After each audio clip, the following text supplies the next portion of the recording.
안녕하세요, 여러분. 저는 아직 창창한 나이라고 생각하며 살고 있는 30대 후반으로 접어든 여성입니다. 매번 이곳을 찾아와서 다른 분들의 사연을 들으며 같이 웃고 같이 울고 하다가 제 이야기를 써보려고 글자를 적으니 뭔가 이상하기도 하고 쑥스럽기도 한 마음이 듭니다. 제 이야기를 과연 이곳에 풀어놓아도 다른 분들이 저처럼 웃고 울고 함께 저의 마음을 공감해 줄까 싶은 생각이 들어서 이렇게 글 써도 되나 하는 망설임이 생기기도 합니다. 혹시나 제 이야기가 재미없으면 어떡하지 하는 고민이 드는 이 밤에 아무래도 답답한 속을 달래줄 수 있는 곳은 여기밖에 없다는 생각에 글을 적어 내려갑니다. 저는 아직 적다면 적은 30여 년을 살았지만 다른 분들이 60대, 70대에 겪는 풍파를 모조리 겪었다는 생각을 이상하게 지울 수가 없습니다. 남들은 살면서 한 번 겪기도 힘들다는 갖은 순환과 시련을 저는 왜 이렇게 이른 나이에 겪게 되었는지 참 제 운명이 이렇게 기구한 건가 싶기도 하고요. 하지만 이제는 모든 일을 보내주었기에 조금 다른 생각을 가지고 살아보려고 합니다. 이른 나이에 겪게 되어서 남들보다 더 단단해진 제가 될 수 있었다고요.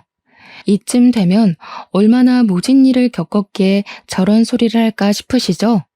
물론 기상천외한 놈들이 판치는 세상이라 제 이야기가 별거 아니게 느껴지실지도 모릅니다.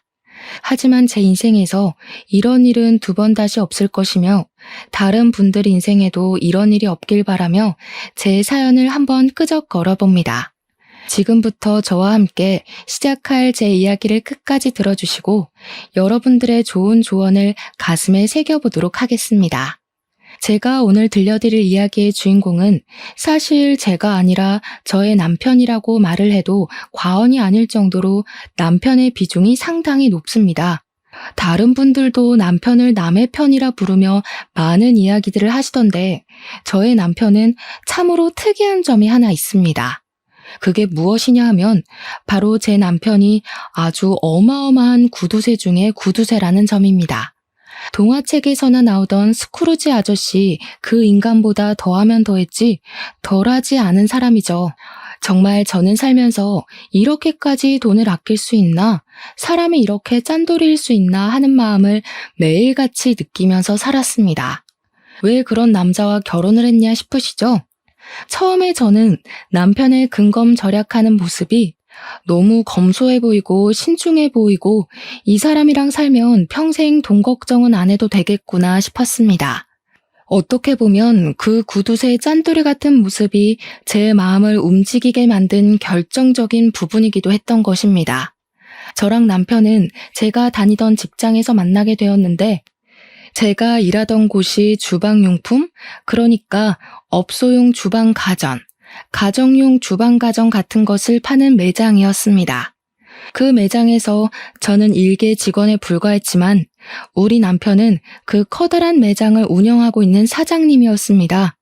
매장이 꽤 큰 매장이기도 했고 물건을 파는 게 아무래도 가전 쪽이고 업소용이 훨씬 많다 보니까 매출 자체는 꽤 많은 그런 매장이었습니다.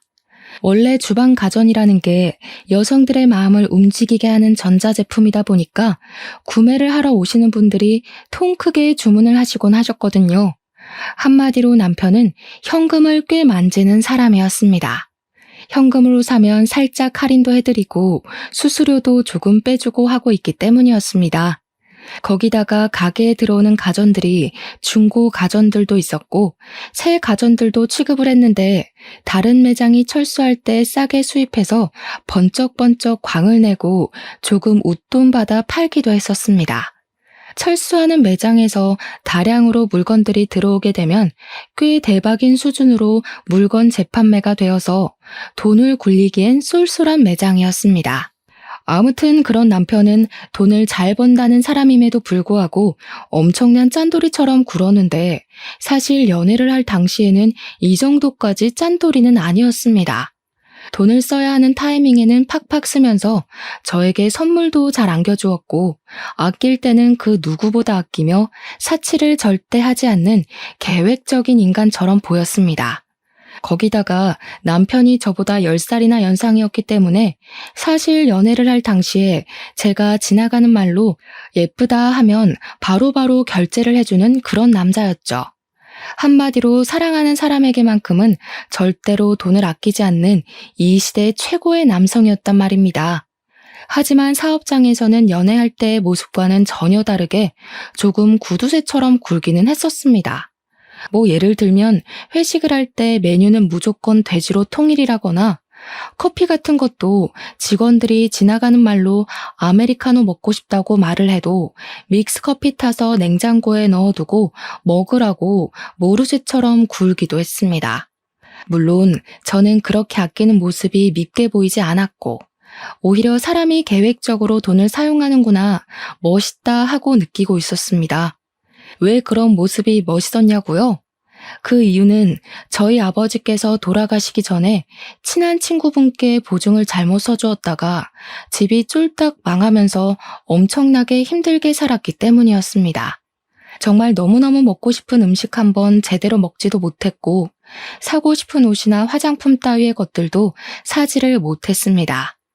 아버지 친구분의 뒤통수로 인해 그 빚을 전부 막아내고 갚아내느라 아버지께서는 한평생 팔자에도 없는 막노동을 하면서 돈을 악착같이 모으셨습니다. 그리고 그 빚을 몇 년에 걸쳐서 온 가족이 다 갚은 지 2년이 되던 어느 날 막노동을 하며 얻게 된 폐병으로 인해서 아버지는 세상을 등지게 되었습니다. 저는 정말 그 이후로 보증은 당연한 이야기고 그 어떤 사람에게도 5만 원짜리 한 장 돈을 빌려줘 본 적이 없는 사람이 되었습니다. 저도 돈이 생기면 무조건 저금을 하고 계획을 가지고 돈을 쓰는 사람이 되었던 것입니다.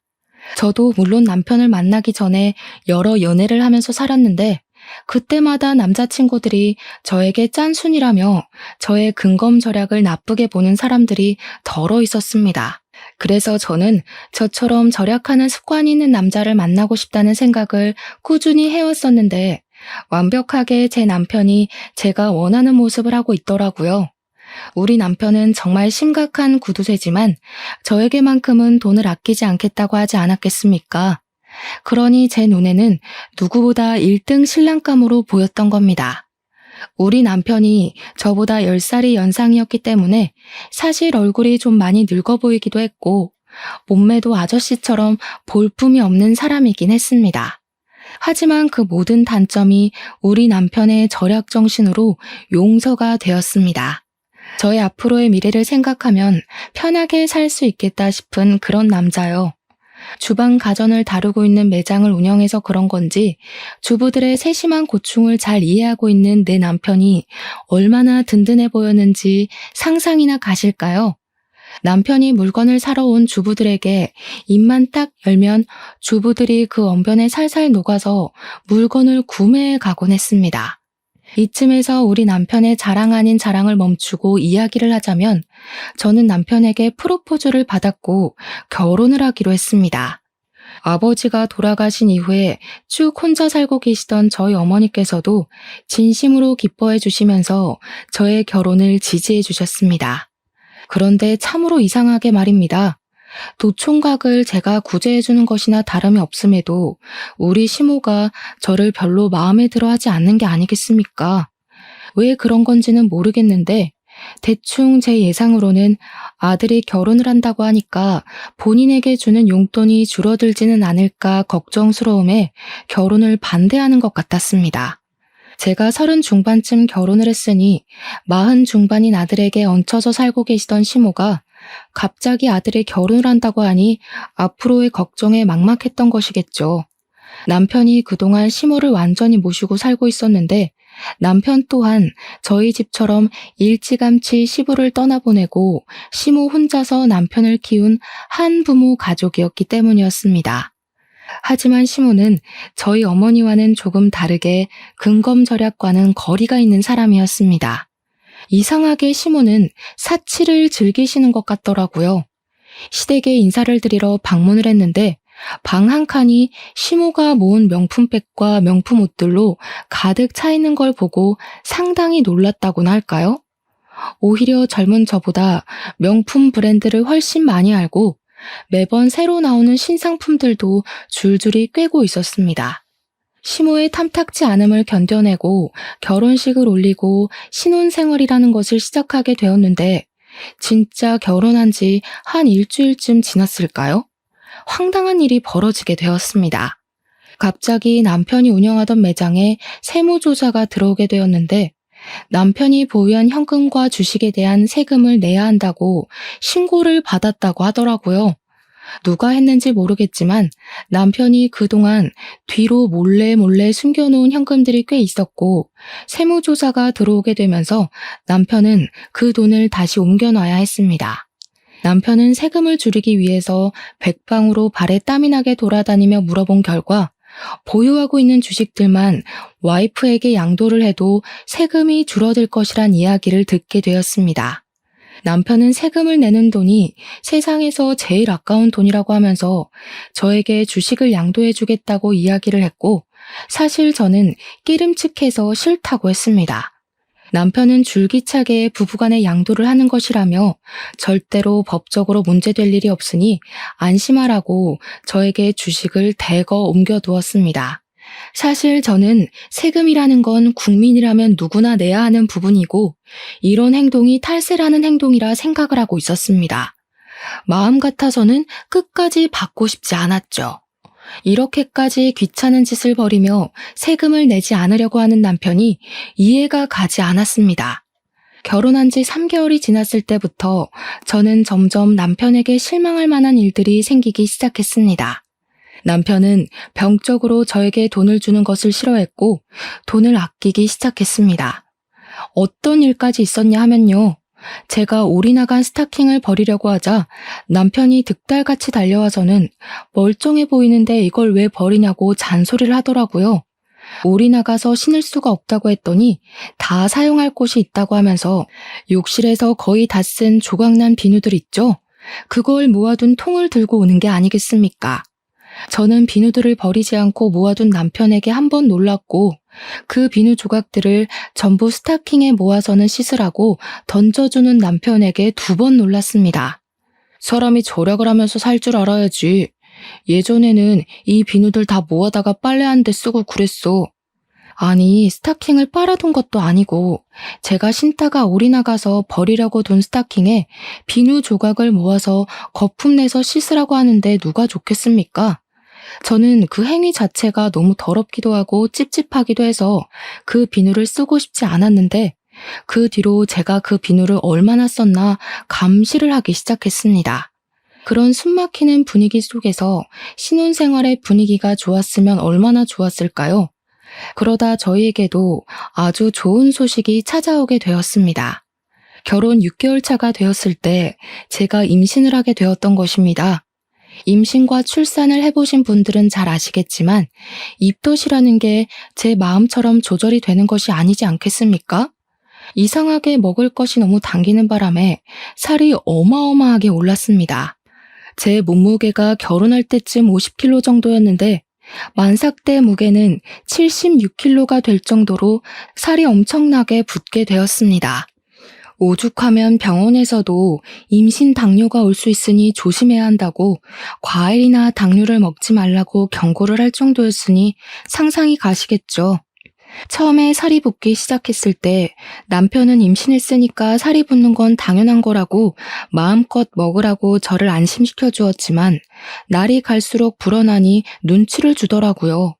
임신 기간 내내 대놓고 먹지 말라고는 하지 않았지만 그렇게 먹으면 속이 더부룩하지 않냐, 집안 살림 거덜내겠다 하면서 은근히 먹지 말라는 신호를 주었습니다.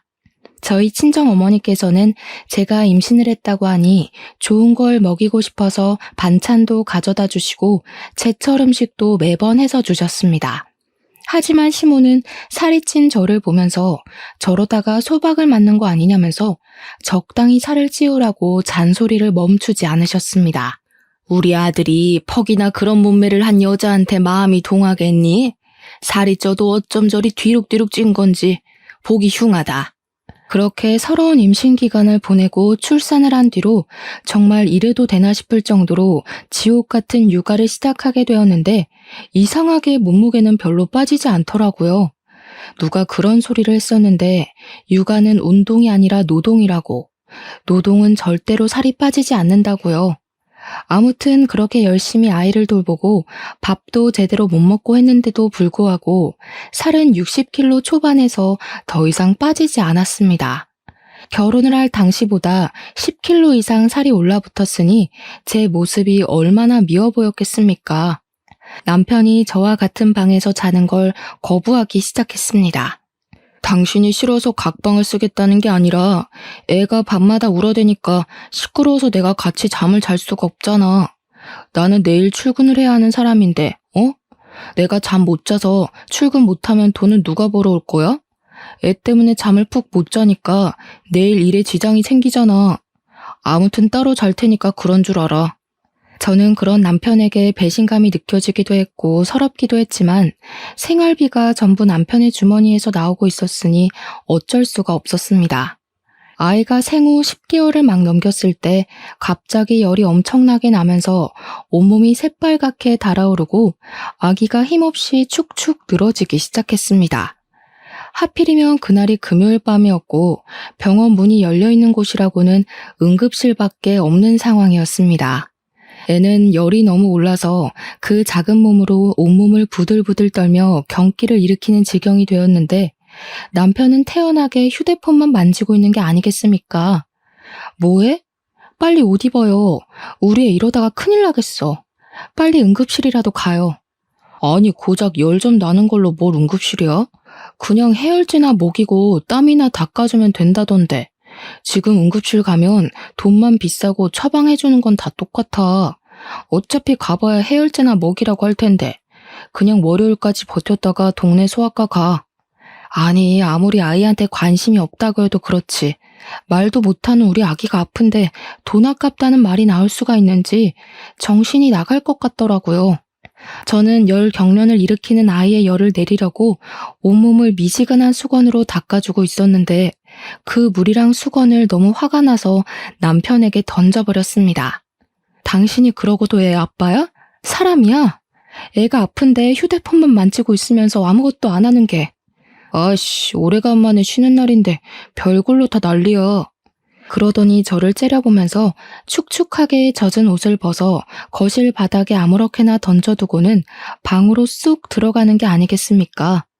저는 결국 터져나오는 눈물을 참지 못하고 애를 둘러엎고 택시를 타고 응급실에 갔는데 우리 애가 폐렴이라고 하더라고요. 정말 응급실 구석에서 그 작은 발에 수액을 맞고 있는 아이를 보면서 엉엉 울다가 처음으로 이혼이라는 것을 결심하게 되었습니다. 그런데 제가 이혼을 결심한 그 응급실 사건이 있었던 날 이후로 남편의 단점들 중에서도 엄청난 단점들만 제 눈에 쏙쏙 들어오는 게 아니겠습니까? 특히나 결혼 전에는 장점으로만 느껴졌었던 우리 남편의 짠돌이 같은 그 성격이 진절머리 나게 싫어지고 정말 죽이고 싶다는 충동까지 들게 하더라고요. 구두쇠 중에 구두쇠, 음식을 먹을 때에도 이건 얼마냐, 저건 얼마냐. 이 반찬 하는데 1,000원이면 만들 수 있지 않냐 하고 정말 미치겠더라고요. 아니 요즘 반찬 가게에서 반찬을 사도 얼만데 들어가는 재료값들은 물론이고 제 노동력은 생각도 안 하고 1,000원 이러고 앉아있으니 당연히 정신 나간 놈 같아 보였습니다. 저는 오죽하면 남편의 얼굴을 마주보면서 밥을 먹으면 체하는 기분이 들 것 같아서 밥을 따로 먹기 시작했습니다. 저는 애를 챙기느라 바쁜 와중에도 곧 다가올 돌날을 준비하기 위해 이리저리 발로 뛰며 돌잔치 장소도 알아보고 드레스 대여도 알아보고 있었습니다. 처음으로 맞이하는 생일이기도 하고 우리 아이만큼은 화려하게 첫 생일상을 차려주고 싶은 마음에 주위에도 돌잔치를 할 거라고 신나게 떠들고 다녔습니다. 당연히 우리 남편도 둘도 아니고 하나뿐인 아이인데 돌잔치만큼은 통 크게 신경 써줄 거라고 믿고 있었기 때문에 백방으로 알아보고 다녔습니다. 제가 미리 알아본 업체들과 돌잔치 장소들을 쭉 정리해서 남편에게 보여주면서 처음으로 하는 생일잔치니까 이게 어떠냐 저게 어떠냐 의견을 물어보았습니다. 그러자 남편이 너무나도 시큰둥하게 저를 바라보면서 이야기를 하더라고요. 어차피 첫 생일 애도 기억 못하는 건데 그냥 대충대충 싸게 하자.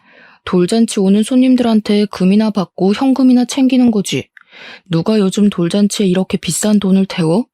그중에 제일 싼데 아무거나 해 그냥.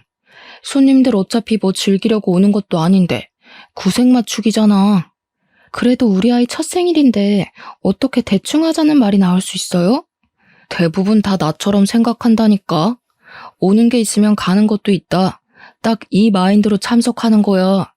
돈만 잘 챙기면 되니까 대충 싼 곳 잡고 뷔페도 저렴한 거 해.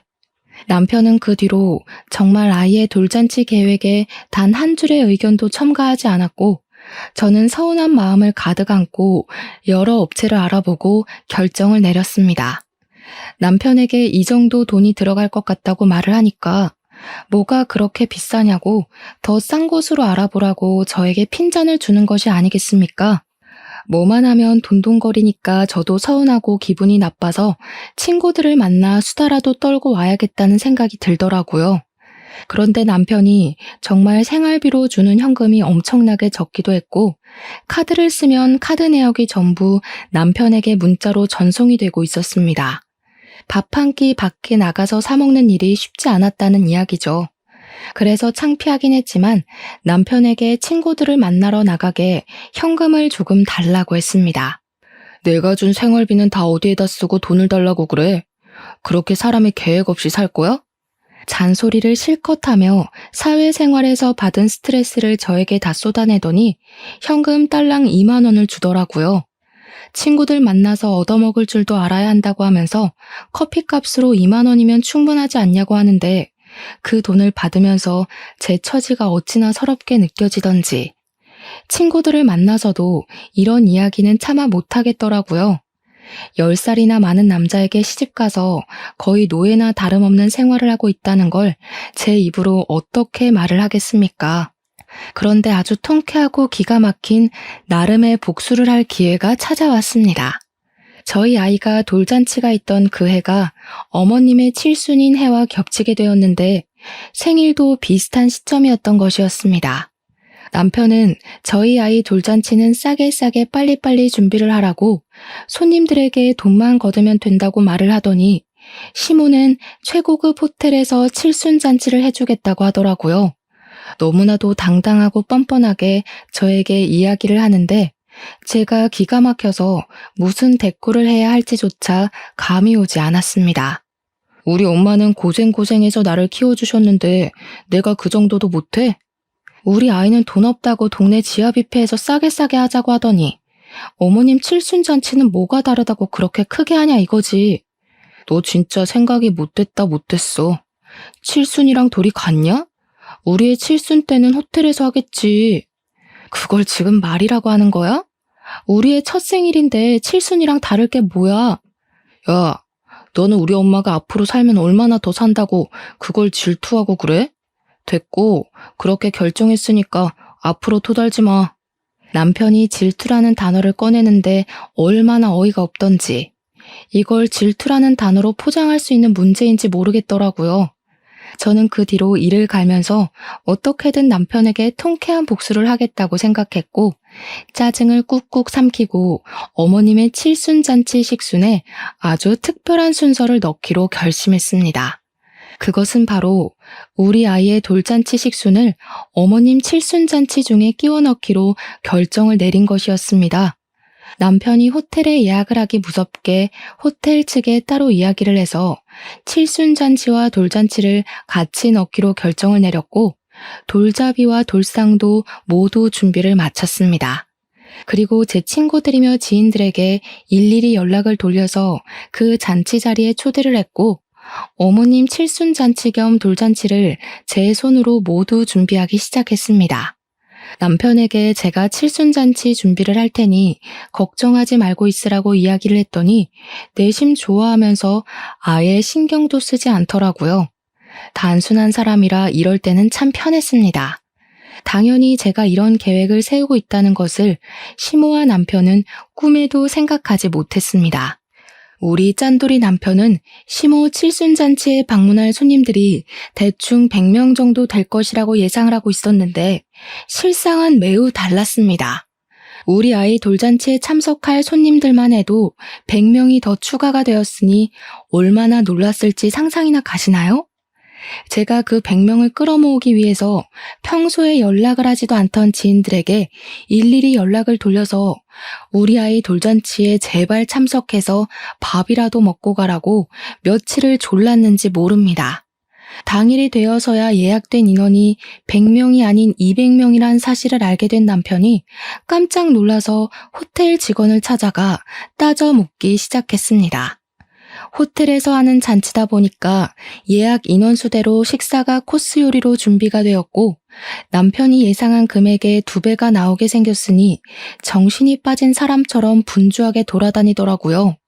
아니, 저희가 예약한 건 100명인데 왜 200명으로 되어 있습니까?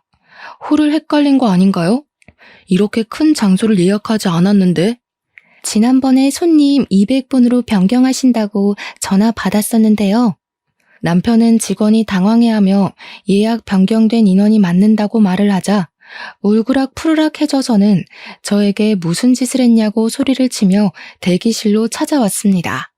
그런데 제가 이미 드레스로 갈아입은 상태였고 저희 아이도 돌잔치 드레스를 입고 있으니 남편이 입을 떡 벌리면서 뒤이어 말을 못하더라고요. 저는 남편에게 아주 태연하게 턱시도를 건네면서 어서 갈아입으라고 했고 남편은 손에 들린 옷을 보면서도 이게 무슨 일인가 의아해했습니다. 한복까지 곱게 빌려 입고는 칠순잔치 한다고 아침부터 신나서 미용실에 가서 화장까지 받고 온 시모는 저와 아이의 모습을 보고 당황해하더라고요. 당연히 본인이 주인공인 줄 알았는데 더 화려한 모습으로 나타난 며느리와 손녀를 보고 입이 떡 벌리신 거죠. 그 모습이 어찌나 통쾌하고 쌤통이던지 마음 같아서는 제자리 뛰기라도 하면서 만세를 부르고 싶었습니다. 어차피 당신이 돈을 아끼라고 했으니까 어머님 칠순잔치 때 우리 아이 돌잔치도 하면 되겠다 하고 생각했지. 당신도 얼른 옷 갈아입고 와. 남편이 어이없다는 듯 헛기침을 했지만 이미 일은 다 벌어진 뒤고 손님들도 하나둘 자리를 잡고 있는데 무슨 뾰족한 수가 있겠습니까? 처음에는 시모 칠순 잔치대로 식순을 했는데 시모는 이미 뒤이어 돌잔치가 시작된다는 것을 알고 있었기에 마음 놓고 기뻐하지도 못하고 인상만 뚱하게 쓰고 있더라고요.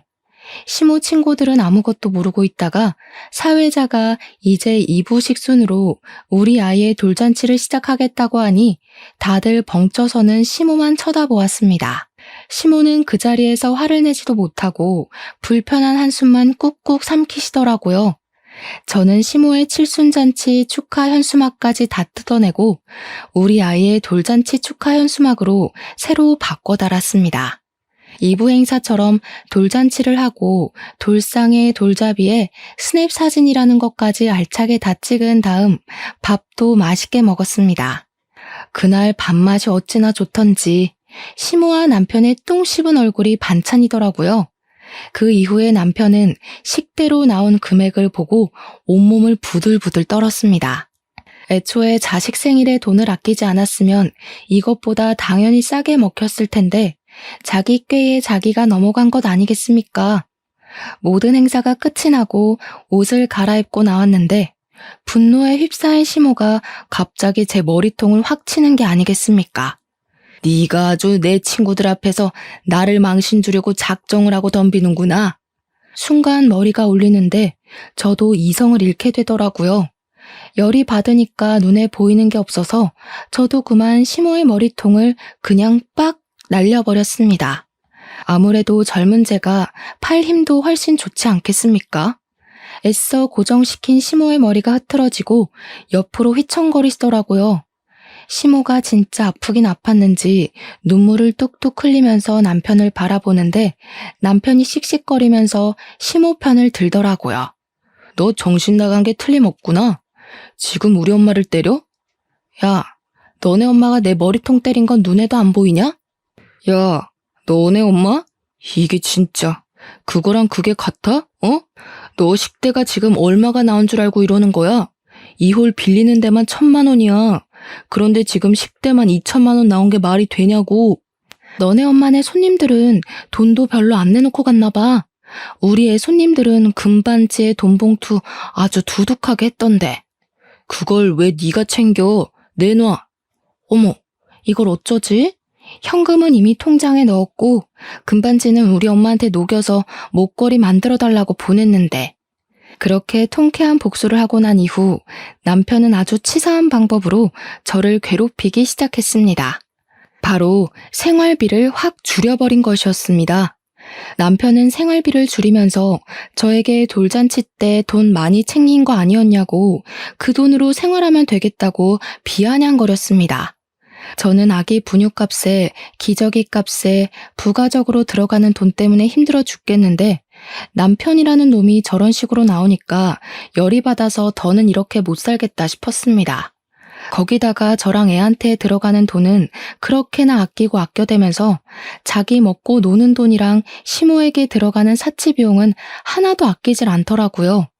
맨날 말로만 죽겠다 죽겠다 하고 정작 쓰는 돈은 펑펑 쓰니 제가 열이 안 받겠습니까? 지 허리벨트 하나 사는 것까지도 전부 명품으로 긁어대면서 우리 아이와 저는 이렇게 거지꼴로 아껴 살아야 하나 싶은 생각이 들었습니다.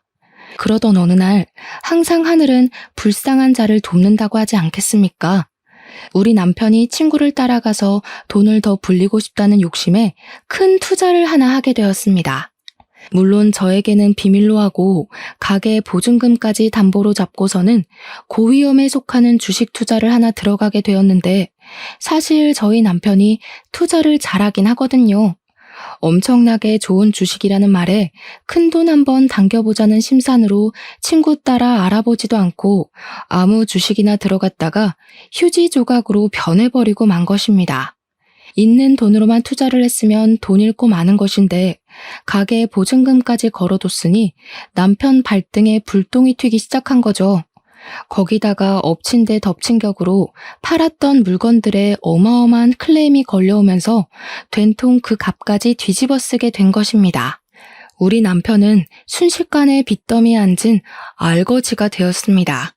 남편은 급한 불을 끄고자 시모에게 가서 돈을 좀 빌려달라고 했는데 저희 시모도 엄청난 사치왕이라고 하지 않았겠습니까?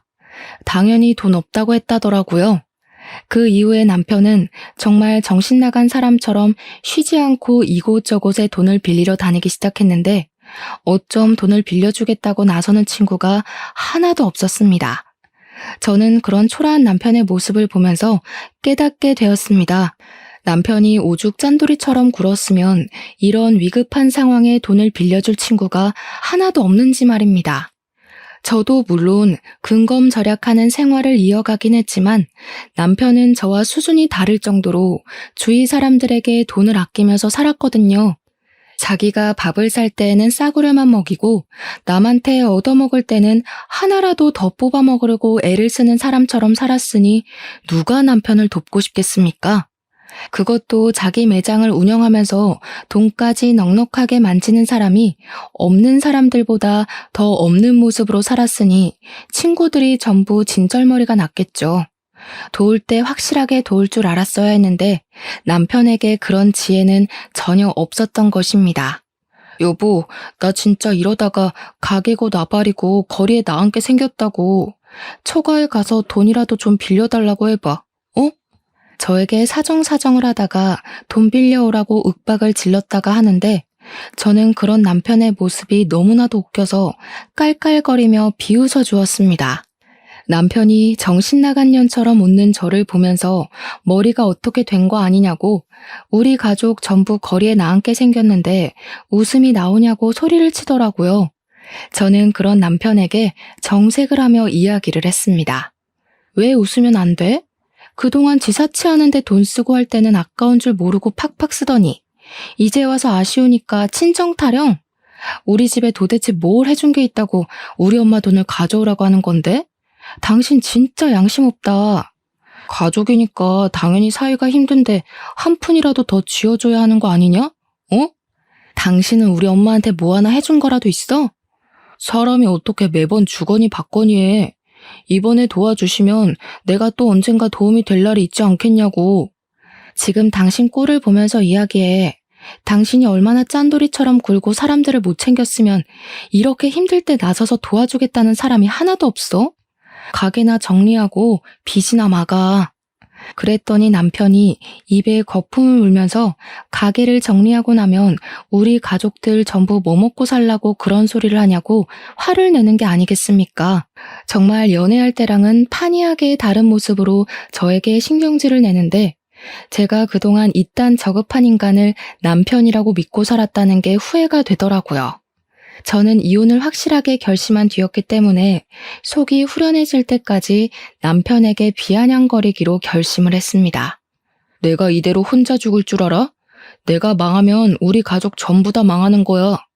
왜 우리 가족이 다 망한다고 생각해? 당신만 망하는 거야. 나는 당신이랑 이혼할 거거든. 저는 이혼을 결심한 이후에 품에 소중하게 안고 지냈던 이혼 서류를 남편에게 떡하니 내밀었습니다. 남편은 이혼 서류를 받아들고서 한참을 씩씩거리며 분노를 참지 못하더니 저에게 삿대질을 하면서 목에 핏대를 세우고 말을 하더라고요. 누구 마음대로 이혼이야? 이 옆에 내가 편하게 살게 해줬더니 감히 내 뒤통수를 치겠다는 거야? 편하게 살게 해줘? 누가 누구를 편하게 살게 해줘? 당신이 나한테 그동안 했던 짓을 생각해봐. 얼마나 치사하게 굴었는지. 한 푼 두 푼 아껴서 지금까지 일도 안 하고 먹고 살게 해줬으면 감사한 줄 알아야지. 내가 힘들 때 도망을 가겠다는 게 뒤통수지 뭐야? 지금 나한테 소리 지를 사람은 당신이 아니야. 우리 엄마지. 어떻게 보는 눈도 없어서 이딴 놈이랑 결혼을 하고 3년이 넘는 시간을 같이 살았냐고 화를 내도 우리 엄마가 내야 한다고. 내가 마트에서 장 볼 때, 친구 만날 때, 아기 물건 살 때마다 그게 꼭 필요한 거냐고 되묻던 당신이 나를 편하게 살게 해줘? 너네 엄마가 명품백 살 때는 돈 한 번 아낀 적이 없으면서 내가 장바구니 하나 살 때마다 눈치를 주던 당신이 그런 소리를 해? 그렇게 아껴 살아서 겨우 한 짓이 투자 실패라니. 당신 벌 받은 거야. 나는 절대 이혼 못하니까 그런 줄 알아.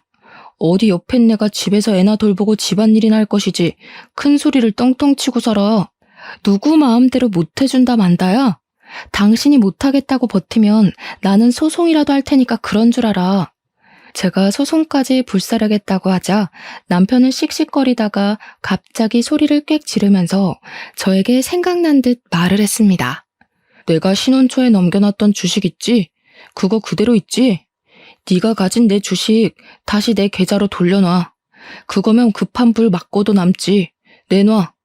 처음에는 남편이 무슨 말을 하는지 이해를 못하고 있다가 곰곰이 생각을 해보니 남편이 세금을 덜 내려고 제 계좌로 옮겨두었던 주식이 생각나게 되었습니다. 저는 남편에게 끝까지 유익한 일을 하고 싶지 않았기 때문에 발악하는 남편을 두고 간단하게 챙긴 짐을 들고 친정으로 도망치듯 나왔습니다. 남편은 제가 이러다가 말겠지 하고 생각을 했는지 저를 찾아오지도 않고 메시지만 열심히 보내더라고요. 지금 돌아오면 용서해주겠다, 생활비를 더 줄여버리겠다 하는 아주 추잡한 메시지들을 보내면서 저에게 주식이나 빨리 확인해보라고 하더라고요. 저는 남편의 마지막 메시지를 확인하고 생각이 나서 힘들게 주식 앱을 설치하고 들어가서 잔고를 확인해 보았습니다. 그리고 저는 너무 놀라서 입을 틀어막게 되었습니다. 글쎄 그 주식이 그 3년 사이에 10배가 넘게 펄쩍 뛰어오른 것이 아니겠습니까? 저는 정말 제 눈을 비비면서 이게 뭔가 싶어 0이 붙은 숫자를 다시 한번 확인했습니다. 마치 로또를 맞아도 이런 금액을 맞을 수 없을 것이다 싶을 정도로 제 현실을 의심하게 되었고 정말 이 돈이 내 계좌에 들은 잔고가 맞나 몇 번을 확인했습니다. 아무리 눈을 비비고 팔을 꼬집고 해도 그 돈은 그대로 제 계좌에 들어있더라고요. 그 주식이 연예계 엔터테인먼트 회사 주식이었는데 아이돌 그룹이랑 배우들이 성공을 하면서 회사 자체가 몇 년 사이에 대박이 났다는 것입니다. 해외 진출에도 성공하게 되면서 외국 투자자들이 탄탄하게 투자를 했고 그 덕으로 대박이 터져서 엄청나게 성장을 한 회사라고 하더라고요. 제가 너무 의심이 되어서 인터넷 기사까지 검색을 해보았다니까요. 처음에는 분명 1억 조금 넘는 금액이었던 주식이 3년 사이에 10억이 넘게 불어난 걸 보니까 왜 사람들이 주식을 하는지 알 것 같았습니다. 남편은 저에게 확인을 해보았냐고 당장 돌려달라고 말을 하는데 제가 그 돈을 왜 돌려주어야 하는지 모르겠더라고요. 사실 부부간의 재산이고 그 당시에 세금을 내지 않기 위해 양도했던 것이기 때문에 저의 재산이나 다름없는 돈 아닌가 싶었습니다. 그동안 저에게 돈을 가지고 치사하게 굴었던 적이 한두 번이 아니었던 남편에게 이 주식이야말로 정말 복수의 마지막을 장식할 수 있는 기회 아닌가 싶었습니다. 저도 갑질을 하기로 마음을 먹고 변호사를 찾아가서 시집살이 당했던 것, 남편이 생활비로 치사하게 군 것, 마지막으로 양도받은 주식 이야기까지 모조리 털어놓았습니다. 변호사는 저에게 세금을 피하기 위한 불법적인 수법으로 양도를 했기에 이 주식을 굳이 돌려주지 않아도 된다고 말을 하더라고요. 재산 분할을 해달라고 해서 나누게 된다고 하더라도 유책 배우자가 남편이기 때문에 얼마 못 가져갈 거라면서 저에게 단단히 버티라고 하시더라고요. 변호사님까지도 제 편을 들어주시는데 제가 화려한 뒤통수를 때려야 하지 않겠습니까? 남편이랑 시모는 그 주식값이 뛴 것을 보고 계속해서 저를 귀찮게 했지만 저는 그들을 완벽하게 무시했습니다. 결국 남편의 가게가 넘어가고 가게며 집이며 전부 빨간 딱지가 붙어버렸고 우리의 신혼집 또한 경매로 넘어가게 되면서 남편은 시모 집에서 얹혀 살게 되었습니다.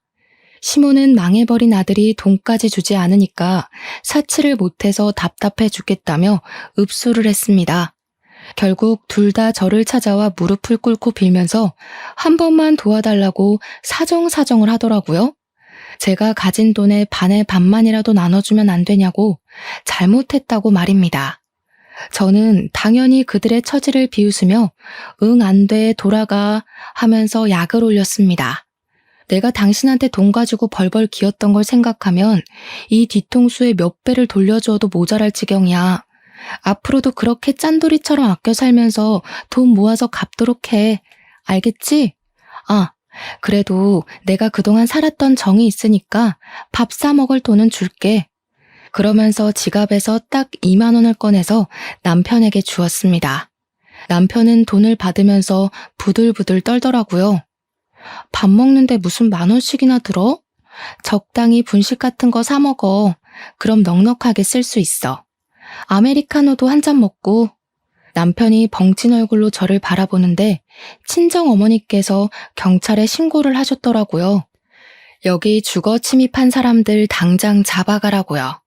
경찰이 와서 시모와 남편을 잡아 끌고 가는데 끝까지 시모는 발악을 하고 남편은 망연자실한 얼굴로 아무 소리도 못하고 질질 끌려나갔습니다.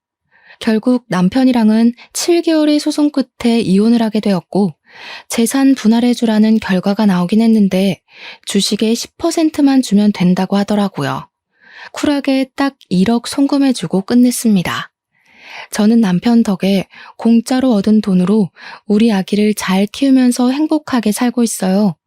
거의 9억이 넘는 돈이 생긴 덕분에 지금은 친정 어머니와 함께 여유 있는 생활을 즐기는 중입니다.